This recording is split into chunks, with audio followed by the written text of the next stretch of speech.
Hey people, so I'm back. Sorry about that. I just remembered a few things that I forgot to say in my previous video about my experience in Costa Rica teaching simple strength training. So two things I forgot to add was that when I was there teaching, I worked with a variety of ages of women. There were a lot of women who brought their daughters, teenage daughters. There was even when I taught my intensive in 2014 that I organized, I had a new Dominican woman from New York who brought her daughter, and a Haitian woman I knew from New York who brought her daughter. So Costa Rican women and the American women that came, I've known a lot of women that brought their daughters of different ages. When I was in, can't remember the name of the place I was at. It was in the mountains. The one that the class that I said was like an international group of women. There was one mother who had a daughter with Down syndrome, but her daughter was like a teenager. She had Down syndrome, and she felt like it was important for her daughter to connect to that. Because a lot of times when people have disabilities, something people think they don't have sexual energy or they just completely ignore that, but it's important. And so there were a lot of women who brought their daughters. There were pregnant women. Um, And so my classes are for everybody, all different ages, because not just for young people, it's also for women who are post-menopause, so going through menopause. And so I had that full spectrum. And the other thing I wanted to say was that initial reception I got from Costa Rica, from Costa Rican women, I thought that Costa Rica must be a very open-minded country. My impression was, oh, it's a very open-minded country. These women are really in tune with their sexuality. These women really, they're ready. Only for me to find out that Costa Rica is a super Catholic country and very suppressive when it came to women's rights, female sexuality, women's reproductive rights. A lot of the men were very machismo. And so the country was not this open-minded, country full of women who were in tune with their sexuality, like how I thought. So that's what I thought because of the reception that I got. But I obviously got that reception because it was needed. Because the women there didn't have that. And so what I helped to do was empower some Costa Rican women. And I remember coming back, like over my trips, people seeing me in different parts of the country and knowing who I was, hearing about my classes. And it wasn't something like when I started teaching the class that I really set out to do. I first was just thinking it's so important to strengthen your sexual, the muscles that support your sexual organs and helps to bring a woman so much more pleasure. And I realized that women in America were suppressed, but I wasn't necessarily thinking worldwide. And, finding out in Costa Rica that these women did come from a conservative, suppressed society, then it made sense as to why a couple years later, none of them were with their husbands anymore. Those are some of the consequences of working with nannies and stepping into your power. And young girls need to be taught. Um, some people have asked me, like, at what age should a girl start working with a nanny egg? And that's really up to the mother, and what she thinks. In some of the conversations I've had over the years, what we came up with was probably after she started her period or been having sex or something, but she doesn't have to be having sex actually. So probably after she started her period. But it's kind of complicated with the parents. But I've known parents who have brought their teenage daughters, and I know parents who have brought their little girls just to sit and be around it. We're stepping into a new phase, where the divine feminine is starting to reclaim her power. And the divine feminine reclaiming her power does not have to do with suppressing the divine masculine at all. A lot of men take it that way, but it does not. So that's why I feel like a lot of things are changing, a lot of things are coming out. It's because of this. Women have been ignored and suppressed for thousands of years. Let's not act like that's not the case. Yeah, I think that was all that I wanted to say. I just wanted to add those two things. I wish I had put it in the other video so I have to do a whole new video to say this. But that was something I wanted to talk about, was strict religiousness. And in my other videos about religion or feminism or, women stepping into their power, I always talk about the damage that religion has done.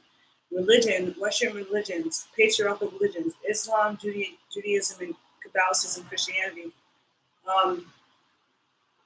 have done a lot of damage to the world, but to women especially.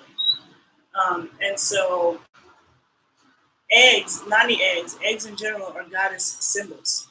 They're goddess symbols, right? Easter is coming up. Easter is all about the goddess. Rabbits, all they do is have sex and reproduce. Eggs are goddess and fertility symbols. Spring is all about celebrating the harvest and sexuality, and we can't have birth without women, and women who are firmly planted and grounded, you know. Um, it's important for women to deal with all of our trauma issues and stuff before giving birth because we can pass it on to our kids and it can affect the woman in labor.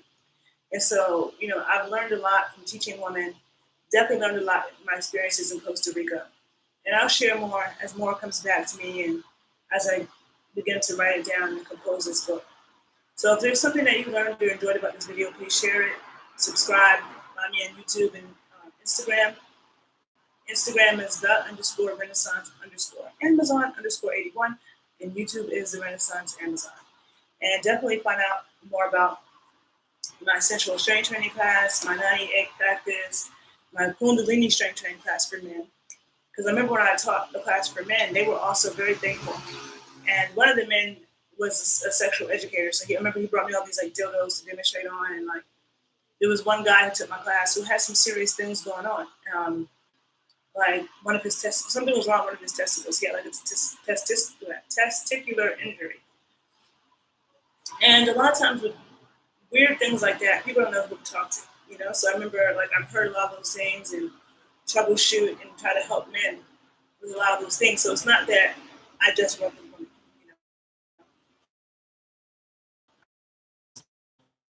Women are my passion, and women are what I go hard for, first and foremost.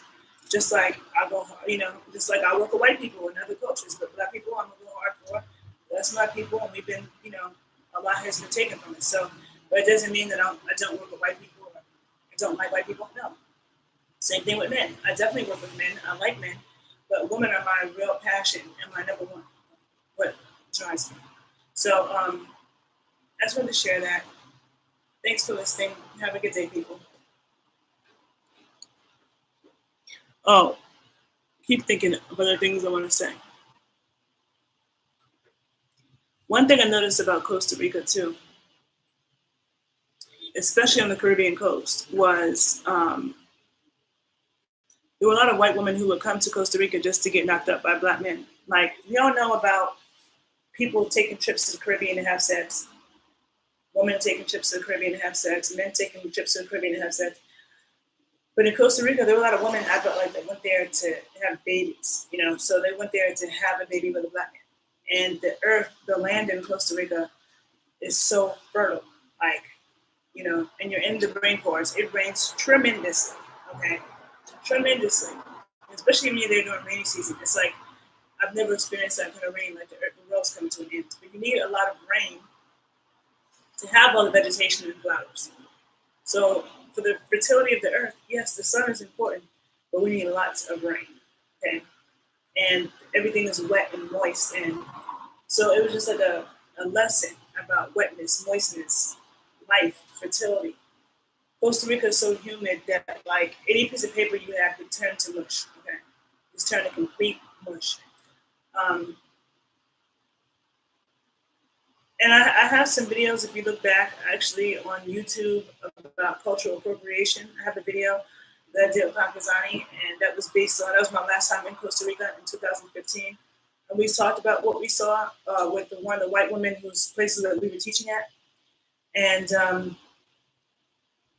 she and I also did some videos about exercises that are bad for the womb and exercises that are good for the womb. And that's on my page, The Body Scientist 81. Every woman should listen to that video. Every man who trains women, if you're a trainer, you work with women, you should watch that video, those videos, okay? Okay, and Costa Rica definitely had an Afro-Indigenous population, just like everywhere else in Central and South America. I remember the first time I went there, like I'm going to the Pacific coast in Samana, small town, you could definitely see it. Because the indigenous people look different than the Africans, but indigenous people from the Caribbean, Central America, South America, even the American South, are not light-skinned people. They have darker complexions, but they don't look like Africans. So then you go to the Caribbean coast where you see a lot of Jamaicans. And Jamaica, to me, seems to be less mixed than other countries like DR and Haiti, Puerto Rico, Brazil, America, Colombia, Puerto Rico, all those, Cuba, they all seem to be more mixed in Jamaica. Jamaica seems to have a very African stock. Like, yes, there are some people who are mixed, but they seem to be the minority. So when I go to the Caribbean coast and I see the Jamaicans who really look like straight up African, and then you see the indigenous people, and you see the stark difference, and then you see the people who are Afro-Indigenous, like myself, like a lot of Black people in America, Afro-Indigenous, and a lot of Black people in this country that is named, and they look different. And when you open your eyes and you pay attention, you can see it. And so I remember the first time being in Costa Rica, and that was one of the things that stood out the most to me. Um, and so there's so much to say. So yeah, definitely check my previous videos if you can, if you care. And have a great day. Bye.